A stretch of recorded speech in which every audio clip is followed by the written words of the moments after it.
Bien, nous allons reprendre après cette petite interruption pour les vacances de printemps. Dans le prolongement du cours de l'année dernière, les premières leçons du cours de cette année ont été consacrées à examiner différentes formes de paysages envisagées comme des transfigurations in situ, c'est-à-dire comme des aménagements ou des transformations d'un lieu ou d'un environnement au terme desquels ce lieu se révèle comme un signe iconique ou indiciel global dont la signification est distincte de ses fonctions ordinaires.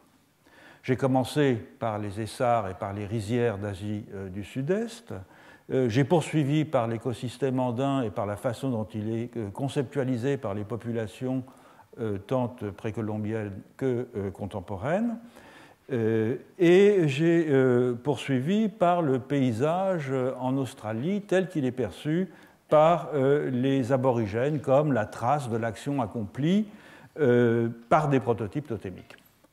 Lors de la dernière leçon, enfin, j'avais montré, à propos des mausolées du sud du Maroc, ce qui fait que certains sites servant d'observatoire peuvent révéler un schème paysager, le morceau de pays dont ils permettent d'embrasser la vue fait l'objet d'une transfiguration globale car il devient l'indice d'un espace sacré dont les limites sont définies par le regard. Mais l'on a vu aussi que dans presque tous ces cas,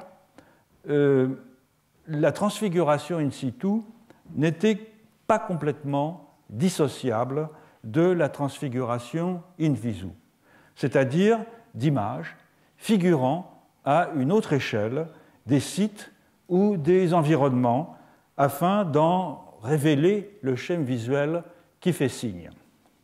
Soit parce que de telles images existent effectivement, comme c'est le cas dans les civilisations précolombiennes, j'en ai montré quelques exemples, ou bien dans l'Australie aborigène, soit parce que dans le cas des observatoires, la position contrainte de l'observateur, situé en un lieu précis, l'amène à regarder un lieu selon un angle de vue particulier et donc à s'en former une image visuelle qui sera presque identique pour tous ceux situés en cet endroit.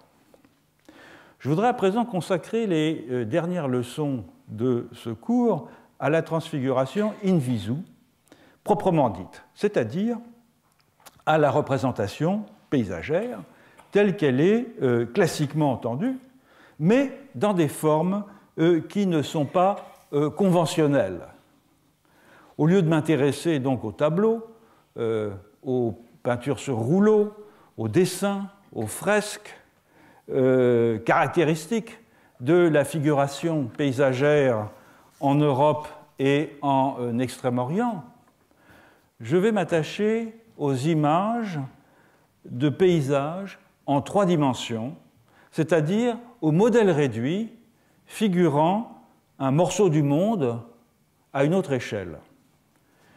Et de tels artefacts sont connus bien au-delà du cercle restreint des civilisations habituellement reconnues comme paysagères, mais l'on a rarement tendance à considérer ces choses-là comme des paysages de plein droit.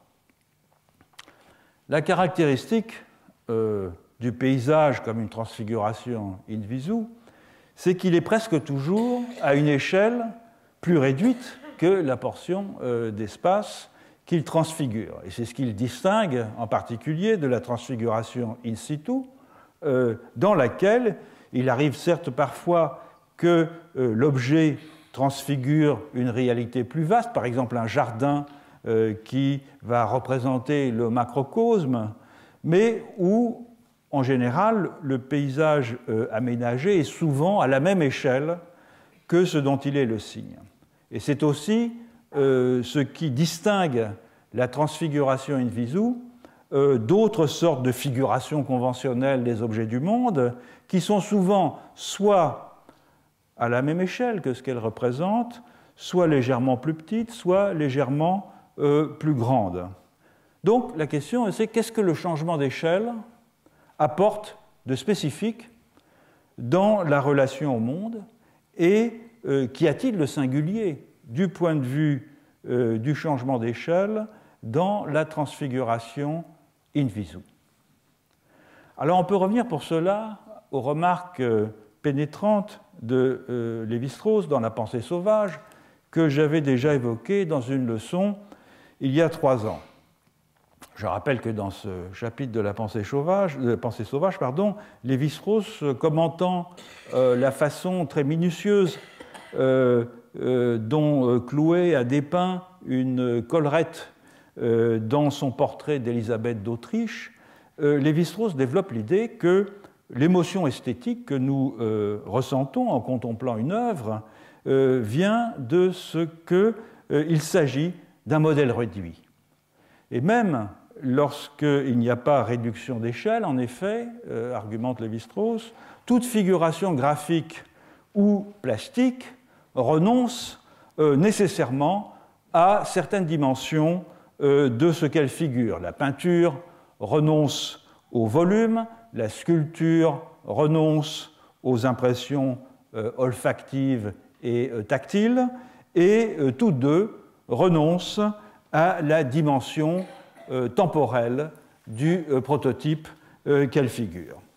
Et pourquoi la réduction, ainsi entendue, procure-t-elle une jouissance esthétique? Lévi-Strauss offre 2 suggestions. D'abord, écrit-il, parce que la réduction autorise une forme de connaissance tout à fait singulière. Je cite Lévi-Strauss, « À l'inverse de ce qui se passe quand nous cherchons à connaître une chose ou un être en taille réelle, dans le modèle réduit, la connaissance du tout précède celle des parties. » La connaissance du tout précède celle des parties, c'est ça la dimension importante. Autrement dit, la connaissance esthétique est synthétique. Elle est de type métaphorique, par contraste avec la forme intellectuelle de connaissance qui est analytique et qui relève de la métonymie. En second lieu, le modèle réduit est construit et le spectateur en a une conscience aiguë de l'aspect construit de ce qu'il observe, ce qui lui permet de se sentir confusément, ou de sentir confusément plutôt, que d'autres modalités de la même œuvre d'art sont possibles. En ce sens, le spectateur devient lui aussi un agent, dans la mesure où sa contemplation le transforme en opérateur idéal d'une œuvre possible, laissée dans l'ombre des existants virtuels par le choix de l'artiste. Bien que Lévi-Strauss ne le dise pas explicitement, les 2 sources de l'émotion esthétique qu'il propose, quoique dissociées en apparence, ont ceci de commun, qu'elles mettent l'une et l'autre en avant l'agence exercée par le spectateur sur l'œuvre d'art. Elles transforment, en d'autres termes, le spectateur en un agent de la production de ce qu'il contemple. Dans le premier cas, la réduction d'échelle ou de propriété procure une jouissance parce qu'elle invite à l'appréhension synthétique d'un objet et qu'elle donne ainsi à celui qui regarde cet objet l'illusion gratifiante de le saisir plus complètement et donc de le maîtriser. Dans le deuxième cas, le spectateur envisage la forme réalisée comme une variation parmi de nombreuses autres formes possibles, ce qui le place tout simplement dans une situation de créateur potentiel. Dans l'une et l'autre hypothèse, l'objet d'art ne paralyse pas le spectateur du fait de sa perfection ou du fait de sa singularité. Elle lui offre, l'œuvre d'art, au contraire, l'occasion de devenir conscient de son pouvoir d'agir sur le monde. Et de ce point de vue, la réduction d'échelle est la manière la plus commode de parvenir à cette fin, du fait de la condensation des propriétés du référent que le modèle réduit opère, il devient la figure exemplaire du dispositif expérimental au moyen duquel le spectateur peut faire varier les propriétés de l'objet. Bien que Lévi-Strauss n'y fasse pas référence, Bachelard écrit des choses assez semblables dans La poétique de l'espace, publiée 5 ans avant La pensée sauvage. Dans le chapitre 7 de La poétique de l'espace, consacré à la miniature, Bachelard note en effet que les modèles réduits sont, et je le cite, des objets faux pourvus d'une objectivité psychologique vraie. Fin de citation. En ce que les valeurs qu'ils manifestent se condensent et s'enrichissent du fait de la réduction. Autrement dit, la renonciation à certaines des propriétés du prototype que le changement d'échelle induit a pour effet paradoxal de donner plus de force, de présence, de vraisemblance même à l'objet représenté en réduction que n'en avait l'original grandeur nature. Donc, par contraste avec la variation d'échelle dans la modélisation scientifique, où là aussi on emploie des modèles réduits, et au terme de laquelle les propriétés de l'objet original sont maintenues, la miniature permet une connaissance a priori d'une réalité singulière. Donc la miniature, elle est bien plus qu'un analogue de l'objet dont elle synthétise les qualités. Elle est une image autonome autorisant, et là je cite encore Bachelard, une connaissance directe et intuitive. Donc Bachelard et Lévi-Strauss se rejoignent sur ce point. La valeur du modèle réduit, sa puissance imageante et l'émotion qu'il suscite viennent de ce qu'il rend possible, ce que Bachelard appelle une connaissance a priori et ce que Lévi-Strauss appelle une connaissance synthétique, bref, une connaissance immédiate et non réflexive d'une totalité. Alors pourquoi une connaissance de ce genre est-elle favorisée par le modèle réduit?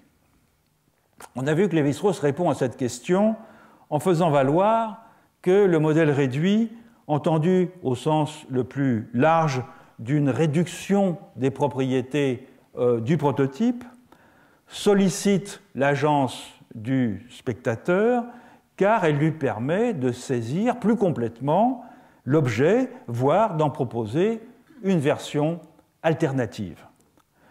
Bachelard exprime à peu près la même chose de façon différente et peut-être de façon plus appropriée au modèle réduit comme véritable miniature, en remarquant que le modèle réduit donne liberté au spectateur d'y pénétrer.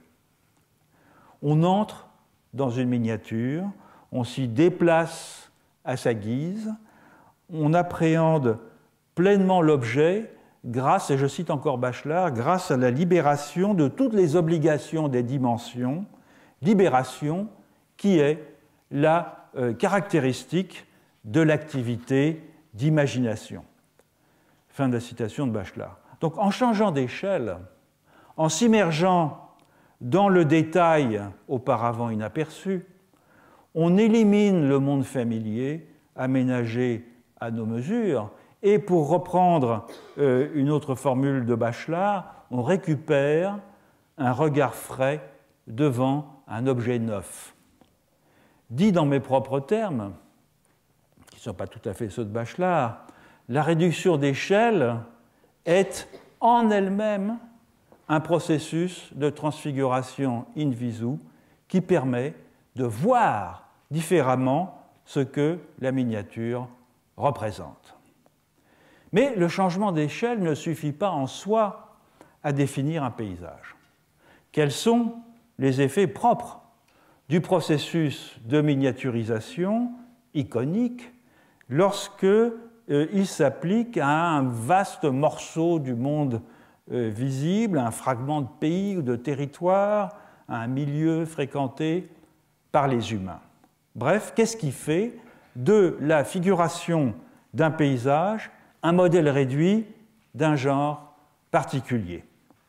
L'hypothèse que je suggère, et je l'avais, je crois, brièvement avancée lors d'un cours précédent il y a 2 ans, c'est que, au fond, le paysage au sens d'une transfiguration in visu n'est pas simplement la miniaturisation d'un objet ou d'une collection d'objets, c'est la miniaturisation d'un contexte d'interaction potentielle, c'est-à-dire d'un cadre circonstancié d'une relation au monde. Non seulement je peux, par ce moyen, accéder à une connaissance synthétique d'un objet, non seulement je deviens conscient de mes capacités à faire varier les propriétés de cet objet en le transformant virtuellement par l'imagination, non seulement je récupère face à lui un regard frais devant un objet neuf, mais je peux, en outre, m'agréger au contenu même de la figuration en expérimentant de l'intérieur la scène qu'elle dépeint. Et ce genre d'identification est évidemment plus difficile à opérer avec une nature morte, avec un portrait ou avec même la statue d'une divinité, lesquels ne spécifient pas dans leur objectivité intrinsèque le contexte de relation qu'ils rendent possible. Donc la capacité qui nous est offerte d'entrer dans une figuration du paysage, de nous y déplacer comme dans un décor, vient ainsi renforcer le sentiment de maîtrise sur le morceau du monde que cette figuration représente, sentiment de maîtrise qui est par ailleurs entretenu par le mode de connaissance synthétique dont la figuration fait l'objet. Le paysage, ainsi entendu comme miniaturisation, mimétique d'un contexte d'interaction, eh bien, il a existé avant que certaines civilisations n'aient inventé la peinture de paysage telle que nous la connaissons à présent, et il continue, en d'autres lieux, à être contemporaine de celle-ci. Et les effets que cette miniaturisation autorise, et que nous venons de passer en revue, la saisie immédiate et intuitive de l'objet représenté, la capacité d'agir en son sein, la condensation des valeurs qu'il exprime, tout cela explique que la figuration de paysage en 3 dimensions soit avant tout liée à des circonstances rituelles, dans lesquelles on s'efforce d'intervenir sur un secteur du monde ou de l'environnement proche en construisant un modèle réduit. Et c'est dans ce genre de situation que je vais aller puiser mes illustrations. La première, elle provient des populations amérindiennes et métisses d'Amérique latine. Je vais mettre la bibliographie dont je me suis servi. Je précise d'ailleurs que maintenant la bibliographie de l'ensemble du cours est accessible, un peu tardivement, je le regrette, mais est accessible sur le site de la chaire. Donc, population amérindienne et métisse d'Amérique latine, et dans toute cette ère culturelle, en effet, depuis le nord du Mexique jusqu'au sud des Andes boliviennes, on trouve un même type d'objet cérémoniel, connu sous le nom de mesa, M-E-S-A, que l'on peut, à bon droit, voir comme un petit théâtre du monde. J'avais déjà parlé des mesas dans mon cours sur l'ontologie des images il y a 4 ans. Je me contenterai donc aujourd'hui de rappeler très brièvement les caractéristiques de ce dispositif rituel. Bon, l'origine même du terme mesa fait encore l'objet de discussions et indique assez l'hybridité de l'objet qu'il désigne. Le mot vient très probablement de l'espagnol mesa, table, mais il renvoie aussi de façon très littérale, pour certaines populations du Mexique, comme les Tepehuas, à la table autour de laquelle se réunissent les divinités autochtones pour consommer les offrandes qu'on leur laisse. Mais le terme est aussi très proche de l'espagnol misa, la messe, et évoque peut-être aussi ces autels portatifs que les missionnaires emmenaient avec eux pour célébrer le culte dans les communautés amérindiennes. Concrètement, il s'agit d'une pièce de tissu, d'une natte ou d'une planche, généralement rectangulaire, posée souvent à même le sol ou sur un support, où l'on dispose des offrandes et des objets cultuels très divers. Je me bornerai ici à examiner leurs fonctions en Mésoamérique, mais comme je l'ai dit, c'est quelque chose qu'on trouve dans une grande partie de l'Amérique hispanique. Et je me servirai pour l'essentiel d'un livre édité par Douglas Sharon qui s'appelle Mesas and Cosmologies in Mesoamerica. Vous avez les références dans la bibliographie ici, qui réunit des contributions sur les différents types de mesas en Mésoamérique. Dans cette ère culturelle, donc, la Mésoamérique, et pour suivre cet inventaire établi par Sharon, les mesas, elles servent à toutes sortes de fonctions. Elles servent à soigner, elles servent à pratiquer la divination, elles servent à retrouver des objets perdus, elles servent à punir les voleurs, à causer du tort à ses voisins, à ses ennemis, à récupérer un conjoint qui a déserté le foyer, à réaliser des magies de séduction, à se garantir un voyage sans encombre, à consacrer une nouvelle maison, à surmonter la malchance, à s'assurer la bonne fortune, à influencer le climat, à supporter sans dommage les punitions qui vous sont infligées par les ancêtres et par les divinités, à payer son dû aux divinités, à promouvoir la santé, la fertilité, des récoltes, des troupeaux, des humains. Elle sert à tout, en fait. Dans toute la Mésoamérique, surtout, indépendamment de, ou pas indépendamment, mais en plus de toutes ces fonctions, une chose est très frappante, c'est que la forme et la disposition de la messa sont des échos de la structure générale du cosmos. Ce sont les messas des cosmogrammes, voire des petits paysages. Par exemple, les Mazatèques de l'État de Oaxaca conçoivent le monde comme une surface quadrilatérale, plate, soutenue par 4 piliers qui sortent de l'eau. Donc c'est une gigantesque table dont la limite orientale est fixée par le soleil levant et la limite occidentale fixée par le soleil couchant. Au-delà de l'étendue d'eau d'où émerge la table, on trouve la mer sacrée, qui est la demeure du Père éternel, qui est assis à une sorte de table d'argent, où tous les animaux du monde sont figurés en argent. La table est entourée par 7 couches célestes, enserrées par une sphère cristalline sur laquelle les étoiles sont fixées. Chez les Totonacs de la Sierra, Alain Hichon décrit une organisation similaire qu'il appelle la Mesa de las Ofrendas, la table des offrandes. C'est une réplique de la table divine, de la Mesa Divina, qui est située à l'est et sur laquelle les divinités reçoivent les offrandes provenant des hommes. La forme des mesas, tout comme celle de la maison, du bain de vapeur et du village, est la même que celle de l'univers, conçu comme un rectangle sacré, soutenu aux 4 coins par 4 saints.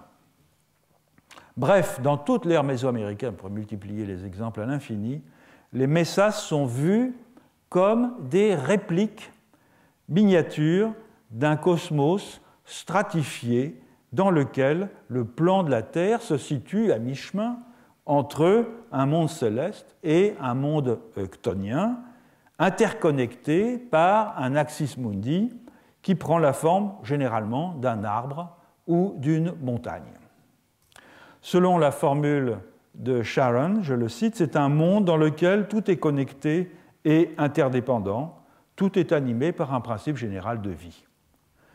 Les mesas sont ainsi des dispositifs qui, du fait de la réduction d'échelle, peuvent recevoir, à travers les objets qui y sont disposés, un réseau particulièrement dense de relations entre les existants cosmiques. Ces modèles réduits ne sont donc pas uniquement des images de l'univers. Ils sont également manipulables, de façon à pouvoir opérer avec eux et sur eux des connexions et des mises en correspondance entre ces différents éléments, connexions et mises en correspondance qui auront un effet dans le monde qu'ils figurent. On a là un exemple de ce que le mexicaniste Evan Vogt écrivait sur les tzotzil de Sinacantan, qui sont des Indiens de langue maya du Chiapas. Il appelait ça un processus de mise à l'échelle, de scaling, au moyen duquel, au fond, les macrocatégories sont miniaturisées et les propriétés et les relations concernant des objets maîtrisables sont projetées sur des macrostructures. Donc un jeu de va-et-vient, si vous voulez, entre niveaux d'échelle qui est tout à fait caractéristique de ce genre d'hôtel. Je vais reprendre juste un exemple très rapide chez les Nahua de la Huastec de Veracruz, à travers un article de Alan Sandstrom, Sacred Mountains and Miniature Worlds, que je cite ici. Les Nahua font des hôtels donc plus ou moins élaborés dans maintes circonstances, et chaque maison compte un hôtel domestique permanent. Et les mesas les plus élaborées sont celles qui reproduisent le cosmos le plus fidèlement, c'est-à-dire avec ces 4 domaines, le ciel, la surface de la Terre dans son ensemble et l'eau. La partie centrale, celle qui va recevoir les offrandes, correspond au-dessus de la table et elle constitue une représentation de la surface de la Terre occupée par les humains, Tlaltepactli, assimilée à un comal. Le comal, ce sont ces platines de terre cuite sur lesquelles on fait cuire les tortillas. Donc la table est surmontée d'une arche décorée de fleurs et de rameaux qui représente le monde céleste, Ilhuicactli. J'en ai des images ici. Donc voilà la représentation vue sur le côté. Je crois qu'il y a une, voilà, vue de face. Celle-là spécifiquement dressée pour le jour des morts.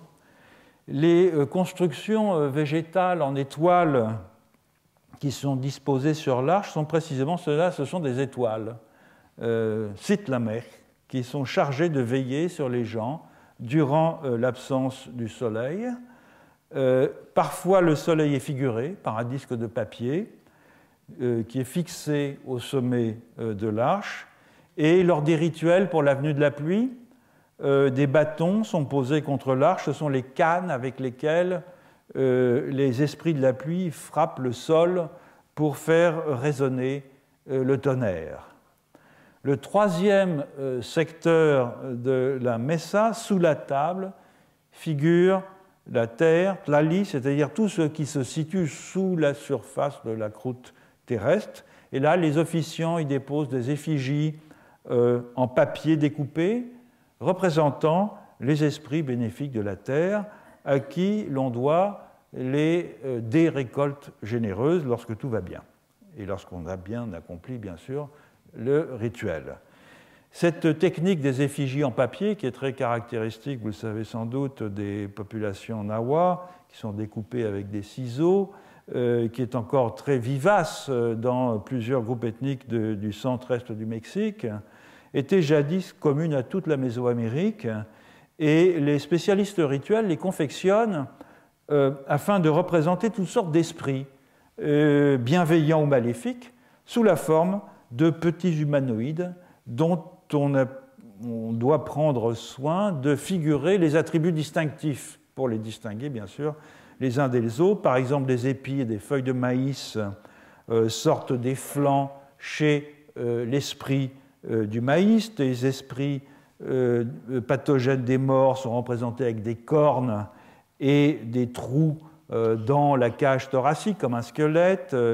Et au fond, lors d'un rituel nawa de durée moyenne, une messa peut recevoir jusqu'à 250 images en papier découpé, plus de 10 000 images pour les grands rituels, de sorte que c'est un monde qui est très peuplé en temps ordinaire, ces petites messas.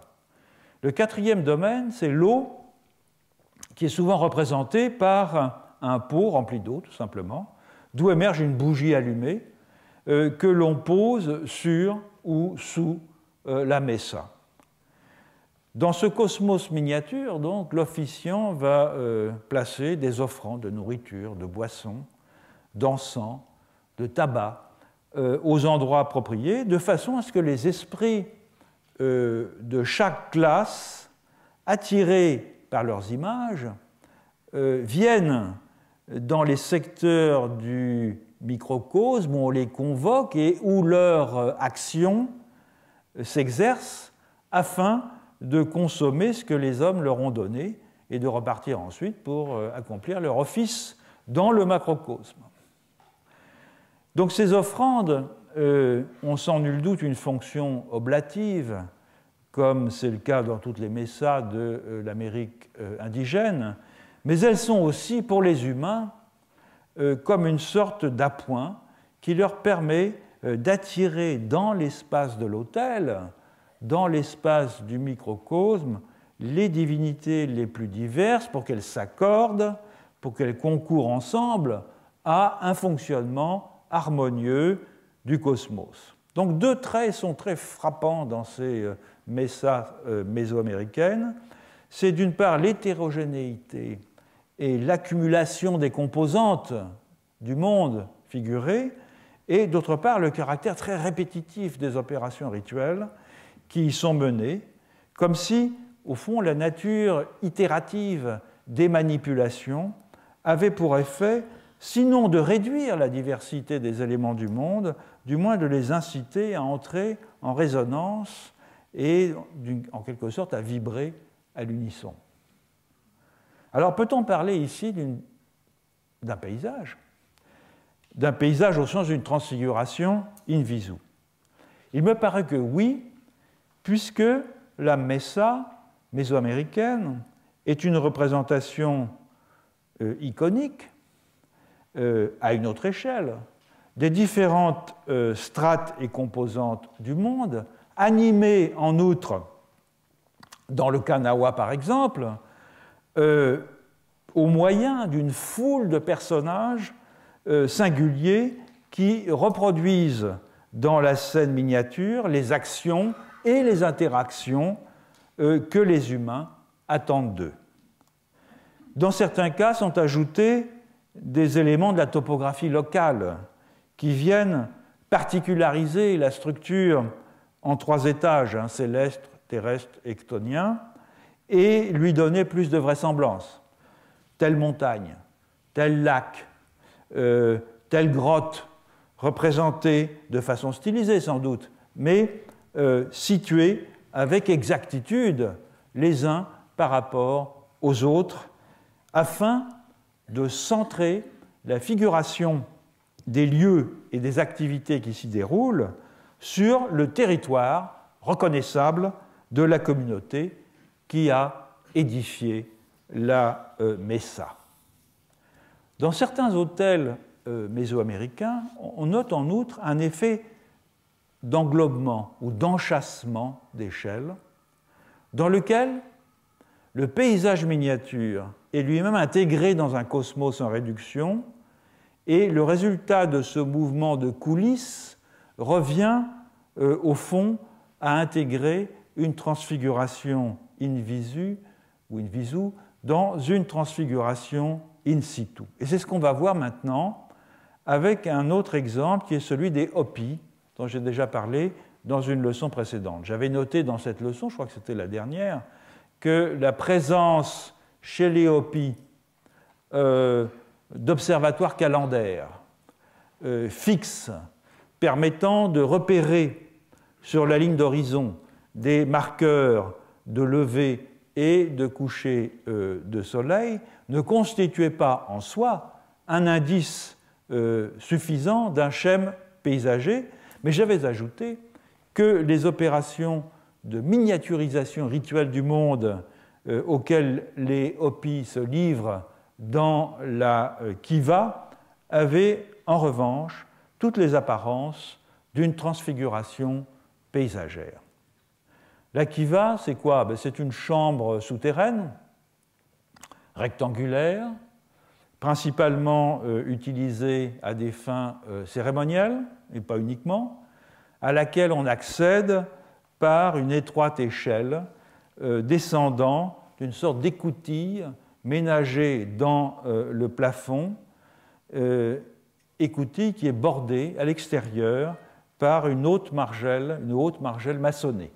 Donc, j'avais montré cette image du village de Walpi, un village Hopi de la première Mesa, et là, vous avez ces hautes, vous voyez l'échelle qui dépasse, il y a deux kivas, hein, donc c'est vraiment des chambres souterraines auxquelles on accède par cette espèce d'écoutille maçonnée.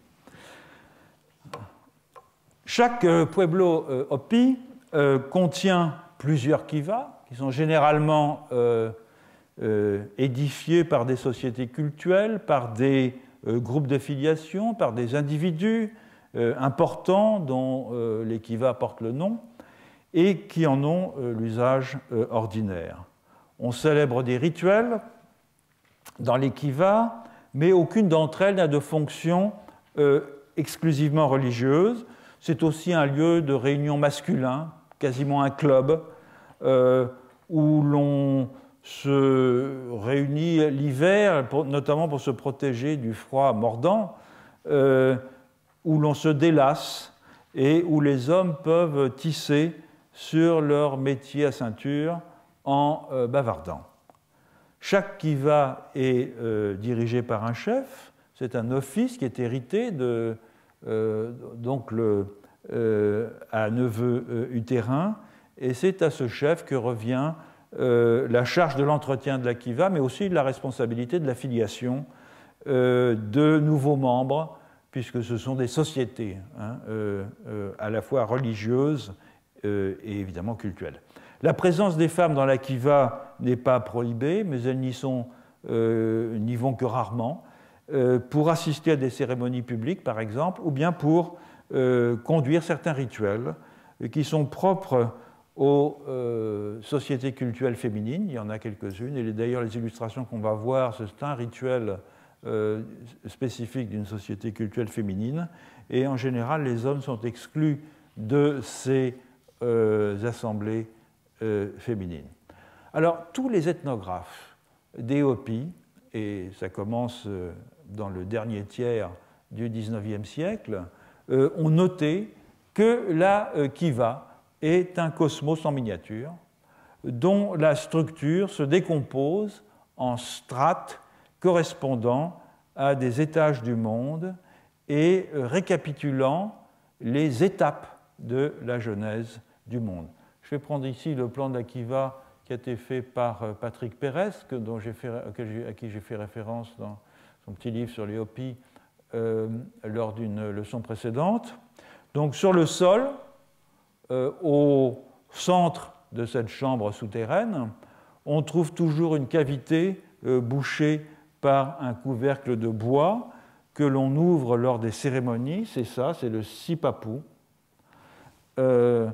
qui représente le trou d'où l'humanité a jadis émergé depuis le monde souterrain.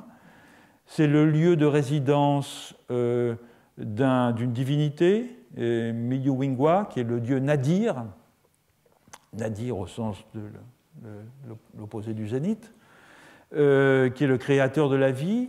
C'est aussi l'orifice par lequel les défunts vont au séjour des morts.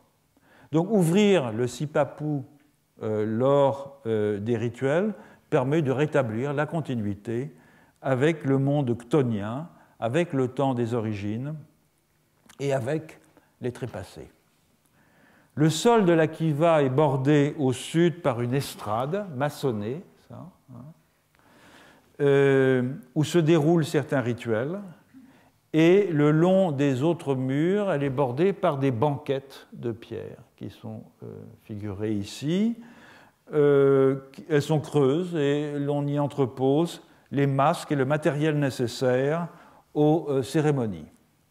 Le sol, donc, ici, avec un foyer, bien sûr, pour se réchauffer, parce que, comme je l'ai dit, il fait froid en hiver. Le sol représente le niveau où s'est déroulée la seconde étape de la création. Il figure aussi la place du village,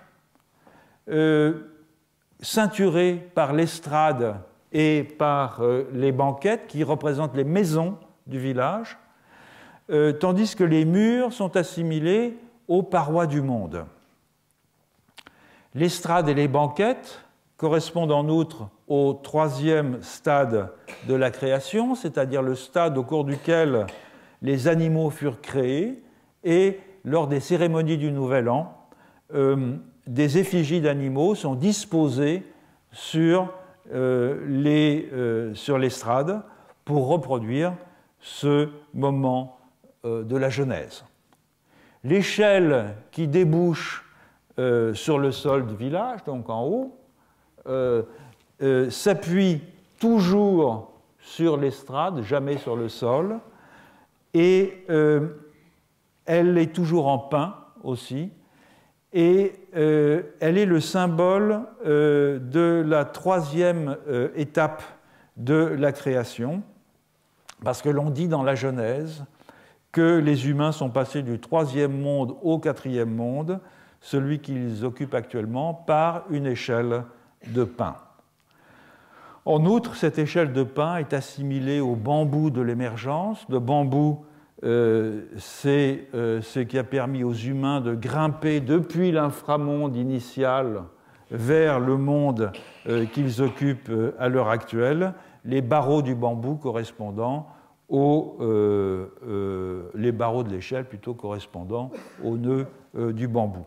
Donc on voit que le symbolisme cosmique de la kiva est très complexe puisqu'il joue simultanément sur plusieurs niveaux, les strates du monde et les étapes de l'émergence étant en correspondance les unes avec les autres, et qui joue aussi sur plusieurs échelles, celle du monde, celle du village et celle de la chambre souterraine et de son aménagement, de sorte qu'il est possible de coulisser dans les deux sens entre ces différents niveaux de réduction.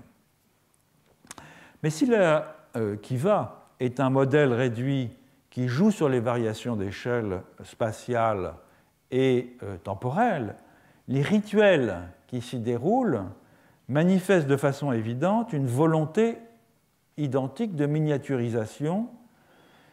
Il s'agit de miniaturiser non plus le cosmos dans sa structure et sa genèse générale, mais l'environnement familier des Hopis.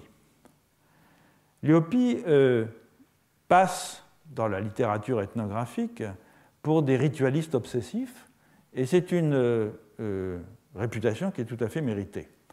Les principaux, ils ne font pas des rites toute l'année, heureusement, il y a une période de l'année, à peu près 6 mois, dans laquelle ils passent une grande partie de leur temps à faire des rites. Les principaux rites durent 9 jours, certains d'entre eux durent 17 jours.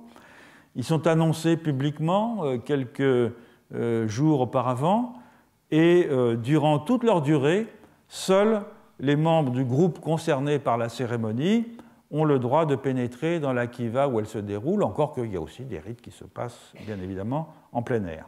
La structure des rites, elle est au fond semblable pour à peu près tous les cultes. Il s'agit pour l'essentiel de prières, de chants qui sont rythmés par des hochets, de la confection d'offrandes qui sont déposées sur des autels dans la kiva et aussi dans certains sites spécifiques du village, et aussi occasionnellement par la personnification d'esprits ou de divinités par des officiants masqués. C'est dans l'aspect le plus spectaculaire, celui qui est connu du grand public, les katsinam, qui sont les petites poupées qui représentent des qualités du monde, qui sont en fait autant de qualités du monde qui ont une forme spécifique et qui sont représentées publiquement par des danseurs masqués qui viennent incorporer en quelque sorte ces qualités du monde qui sont autant d'esprits ou de divinités. Chaque cérémonie requiert l'érection d'un autel spécifique qu'on appelle pongya et qui a en fait toutes les apparences d'un paysage stylisé. L'autel comprend deux parties. D'une part, un fond de décor, on peut appeler ça comme ça. Titiev, qui a décrit beaucoup de ces Misha Titiev, appelle ce fond de décor un retable, en raison effectivement de la dimension religieuse de l'affaire. C'est un fond de décor qui est formé par des planches qui sont fixées sur un cadre vertical. Et puis, d'autre part, il y a un ensemble d'objets qui sont regroupés devant sur le sol. Donc voilà un exemple dessiné par Stephen, qui a passé plus de 2 ans à Walpi à la fin du XIXe siècle. Donc vous avez le fond de décor, là. Et puis toutes sortes d'objets. Alors je vais rentrer plus en détail sur les objets, plus dans le détail sur les objets tout à l'heure. Mais c'est la structure générale d'un de ces autels. Sur les planches du fond de décor sont dépeintes des représentations généralement assez réalistes ou quelquefois stylisées d'épis de maïs, de nuages, d'éclairs, de corps célestes, d'animaux et de héros mythiques. Et au pied du fond de décor, on dispose une rangée de typonies, c'est ça. Là, évidemment, le dessin n'est pas d'une grande qualité, qui sont, on en verra tout à l'heure, des effigies qui représentent des divinités et des héros culturels. Et devant la haie de typonies, donc, qui est là, on dispose, ou on construit plutôt, un autel des Orients, c'est-à-dire des principales directions, composé d'un bol d'eau sacrée au centre, qui représente le sipapou, donc c'est un modèle réduit du sipapou qui est dans la même pièce, placé sur une petite pile de sable sur laquelle sont dessinées 6 lignes de farine de maïs qui représentent qui irradient à partir du bol, qui sont les 6 orients, c'est-à-dire les 4 points cardinaux, le zénith et le nadir.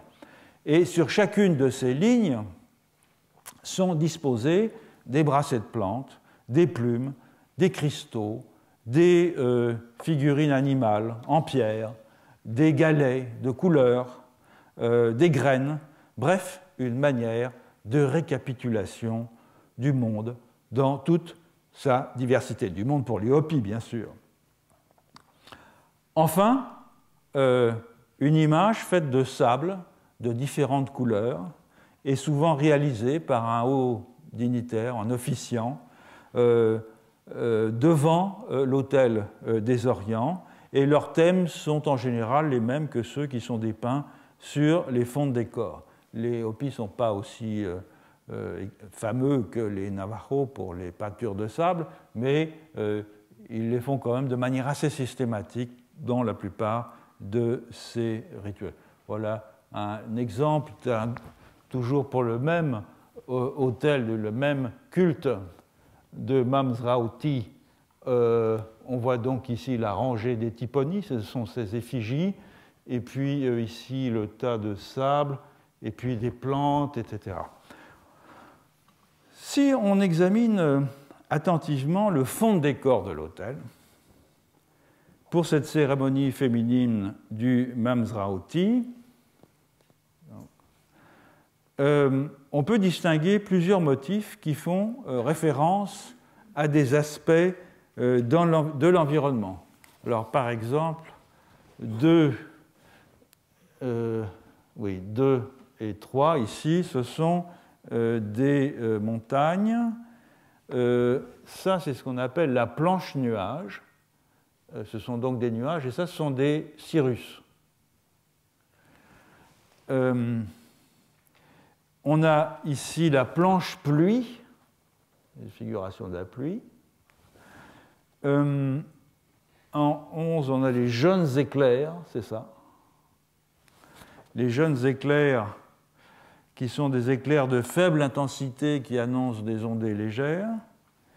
En 13, on a la coiffe de l'éclair long, c'est celle-ci. En 15, on a la coiffe de l'éclair court, 15 est là. En 17, on a l'éclair long. Les éclairs longs sont là. Au fond, donc, comme l'indique cette omniprésence du thème des météores, donc des phénomènes atmosphériques, qui se déroulent devant un paysage stylisé, l'objectif de la cérémonie, comme de beaucoup d'autres analogues qui se déroulent également devant un paysage stylisé, c'est de faire venir les nuages, la pluie, l'orage, c'est-à-dire la vie, avec son cortège d'animaux, de plantes, d'oiseaux, de maïs, de graines, etc. Dans un pays, comme je l'ai rappelé, est extrêmement aride, marqué par des contrastes, une amplitude thermique considérable entre l'hiver et l'été, période intense de sécheresse à partir du mois de mai, etc. etc. En outre, lors de certains rituels de printemps, on fabrique dans les kivas de petits jardins miniatures qui servent de décor à des scènes de fertilité et d'abondance agricole, annonciatrices de récoltes espérées. L'un de ces rituels a été très bien décrit par les observateurs, c'est la cérémonie des marionnettes. Alors c'est un nom pas facile à prononcer, Salakwamanawayat. En fait, c'est le nom qui désigne deux personnages qui sont 2 jeunes filles broyeuses de maïs. Et Armin Gertz, j'ai cité la référence de son article, qui a été témoin de la cérémonie au printemps 1979 dans une kiva du village de Hotvela sur la 3e Messa, décrit un déroulement qui est à peu près identique à celui qui avait été observé dans les premières décennies du XXe siècle par un agent du Bureau des Affaires indiennes, Leo Crane, dans une kiva du village de Walpi. Je vais citer la description de Crane parce qu'en plus elle a beaucoup de charme, elle est très vivante. Donc je cite, la lumière, donc il est dans une kiva, la lumière s'éteignit pendant une trentaine de secondes, tout au plus, donc on est dans l'obscurité totale évidemment, parce que c'est une chambre souterraine, puis elle jaillit à nouveau, révélant une curieuse petite scène qui avait été montée dans l'obscurité. Il y avait un écran peint, composé de plusieurs panneaux, et au centre étaient plantées 2 poupées costumées comme des jeunes filles Hopi, avec devant chacune d'entre elles un métaté pour moudre le maïs. Métaté, c'est la meule pour broyer le maïs. Et s'étendant devant elles, et leur métaté, il y avait un champ de maïs miniature, le sable et les sillons, et les collines de plantes miniatures. Tout ça avait été dressé dans l'obscurité. À peine le premier cri de surprise des enfants se fut-il éteint que les poupées s'animèrent et qu'elles commencèrent à moudre le maïs avec les mouvements réalistes, tout comme font les femmes tous les jours dans le village. Puis un petit oiseau volta le long du haut de l'écran, faisant entendre des gazouillis et des pépiments. les cris de plaisir des enfants firent place à un hoquet de surprise, en anglais c'est gap, lorsque un long serpent apparut d'un panneau latéral en zigzagant, puis fonça dans les collines de maïs du champ miniature avant de repartir par là où il était venu. Ce spectacle, qui a été rapporté par Crane, a été rapporté à l'identique par tous les observateurs de cette cérémonie, notamment Misha Titiev et Armin Gers, qui l'ont décrite intégralement.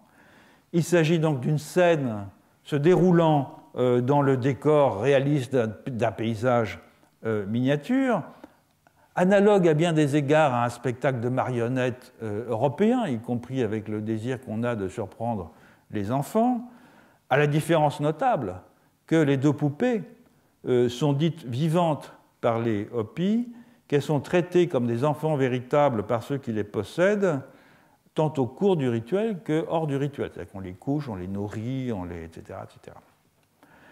D'autres cérémonies de la fin de l'hiver et du début du printemps, notamment la cérémonie Powamuya, impliquent aussi de créer dans la kiva des champs miniatures de maïs, de haricots et d'autres plantes. Il s'agit dans la plupart des cas de faire venir les pluies sur le pays Hopi afin d'obtenir une bonne récolte, condition bien sûr pour que, comme les deux marionnettes de la cérémonie, les femmes puissent moudre en abondance la farine de maïs.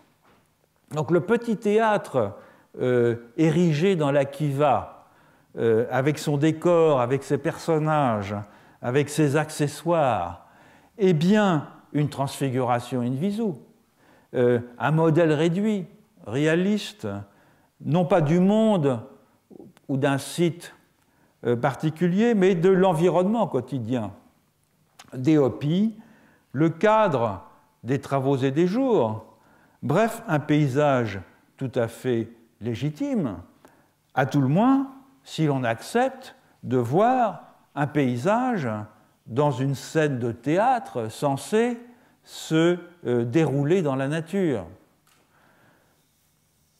Comme lorsque l'on figure dans un théâtre ou dans une représentation d'opéra, une forêt, un pré, un bosquet, etc. Comme c'est le cas avec les messas, la réduction d'échelle permet, dans ce cas, de figurer un contexte d'interaction et donc de se procurer le sentiment que l'on peut agir sur ce contexte d'interaction en faisant varier ses conditions opératoires et en devenant au fond soi-même partie prenante des activités figurées. Ce que les Hopis font de façon concrète en peuplant leur environnement miniaturisé de créatures animées, le serpent, le petit oiseau, les jeunes filles qui vont broyer le maïs, à qui ils font mener des actions orientées, évidemment, dans leur propre intérêt. Donc le paysage in visu que constitue le dispositif scénique du rituel, ce que j'appelle le petit théâtre du monde, enchâssé, englobé dans le paysage in situ formé par la kiva, est ainsi un moyen original d'agir sur le monde, et c'est un moyen qui dément, au fond, la dimension exclusivement contemplative qui est trop souvent associée à la jouissance esthétique d'un paysage.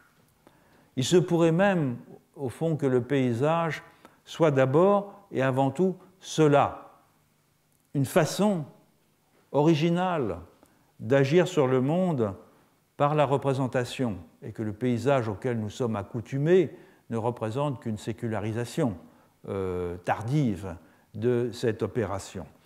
C'est en tout cas ce que nous allons voir lors de la prochaine leçon, avec d'autres illustrations de miniaturisation iconique en 3 dimensions qui se déploient également dans des contextes rituels et dans des régions très très différentes de celles que nous venons de voir aujourd'hui. Voilà.